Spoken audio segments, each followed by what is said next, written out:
Stakeholders are once again calling for the law banning Jamaican curse words to be repealed.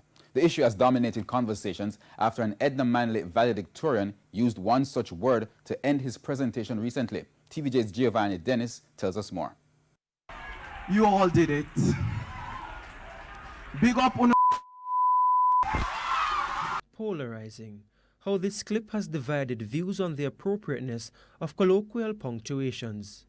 But it has brought to the fore, once again, another polarizing issue. Section 9C of the Town and Communities Act, what is commonly called the BADWORD law.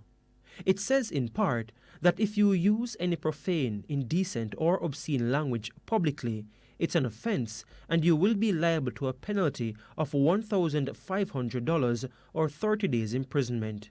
But international human rights lawyer Jodian Quarry has concerns. I have a clear position. Pre-independence acts like these that fell under the protections that the Constitution gave them, that would keep those into independence, have to be updated or repealed and revised. New Jamaica in 2019 cannot be run under acts like these that certainly need to be brought into the future and are now an exception to the constitutional rights that we have. She insists it goes against the fundamental human right of freedom of expression.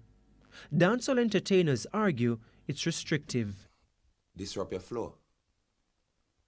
It disrupt spontaneity. That's the worst thing that can happen to you as an artist. Every show I keep in Europe, you can be yourself. Every show I keep in America, anywhere me step in the world, me and my brother, we can just be ourselves. And the only country in the world that inhibits us is the country where we born and grow. And we are citizens of. That doesn't make no sense. Professor Clinton Hutton lectures Caribbean cultural philosophy. We can't build a nation based on the prejudices of 327 years of enslavement. Because we tend to see the issue of bad words, but we don't tend to see the dimension of prejudice because of where the words are coming from, who created the words, the dimension of abuse, the dimension of power relationship.